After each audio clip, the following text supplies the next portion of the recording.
ஒரு விவசாயி இருந்தான். அவன் தினமும் காலை எழுந்தவுடன் தோளில் ஒரு கம்பு வைத்து அதில் 2 குடங்குகளை கட்டுவான்.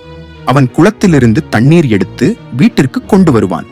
அதுவே அவன் அன்றாட வேலை. ஆனால் பிரச்சனை என்னவெனில், அந்த 2 குடங்களும் பழையவையாக இருந்தன. அவற்றில் ஒன்றில் சிறிய பிளவு இருந்தது.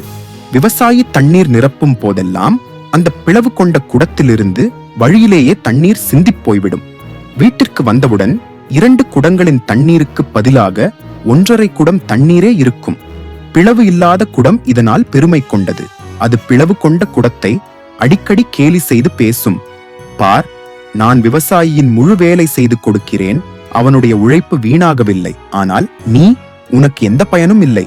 விவசாயி உண்மையை தெரிந்தவுடன் உன்னை எரிந்து போடுவான், புதிய குடம் வாங்குவான். இதை கேட்டு பிளவு கொண்ட குடம் மிகவும் சோகமாகிவிட்டது. அது நினைத்தது, விவசாயி இவ்வளவு உழைக்கிறான், ஆனால் என் காரணமாக அவனுடைய பாதி தண்ணீர் வழியிலேயே போய்விடுகிறது. நான் எந்த பயனும் இல்லாதவன். ஒரு நாள் அது தாங்க முடியாமல் விவசாயியிடம் சொன்னது, ஐயா, நீங்கள் தினமும் இவ்வளவு உழைக்கிறீர்கள், ஆனால் என் காரணமாக உங்கள் பாதி தண்ணீர் வழியிலேயே விழுகிறது. இப்போதே என்னை விட்டு விடுங்கள், புதிய குடம் வாங்குங்கள். சோகமாக இருக்கிறது, ஆனால் உண்மை இதுதான். என்னால் உங்களுக்கு எந்த பயனும் இல்லை. விவசாயி சிரித்து கூறினான், அட முட்டாளே, ஏன் இப்படி கவலைப்படுகிறாய்? உன் மனசு சின்னப்படுத்திக்காதே. நாளைக்கு காலை நாம் மீண்டும் குளத்தில் போய் தண்ணீர் எடுத்து வரும்போது வழியில் ஒரு விஷயம் கவனித்து பாரு, பிறகு பேசலாம். அடுத்த நாள் விவசாயி மீண்டும் வேலைக்கு புறப்பட்டான். கம்பில் 2 குடங்களையும் கட்டி குளத்தில் போய் தண்ணீர் எடுத்து வந்தான். வந்து கொண்டிருக்கும் போது பிளவு கொண்ட குடம் கவனித்தது. வழியோரம் அழகான வண்ணமயமான பூக்கள் மலர்ந்திருந்தன. அவற்றை பார்த்ததும் அதன் மனம் மகிழ்ச்சியால் நிறைந்தது. சிறிது நேரம் அதன் சோகம் மறைந்தது.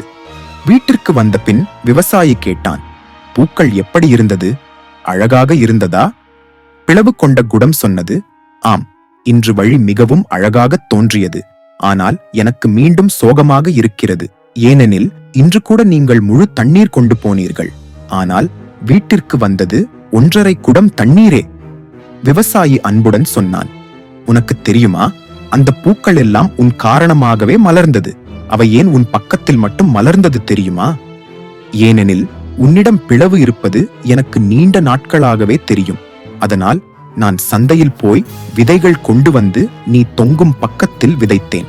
எப்போதெல்லாம் உன்னிடமிருந்து தண்ணீர் சிந்துகிறதோ அந்த விதைகளுக்கு தண்ணீர் கிடைத்து அவை வளர்ந்து இன்று அந்த வழி இப்படி அழகாக மலர்ந்திருக்கிறது. உன் குறை எனக்கு தெரிந்தது, ஆனால் அதை ஒரு பலமாக மாற்றினேன்.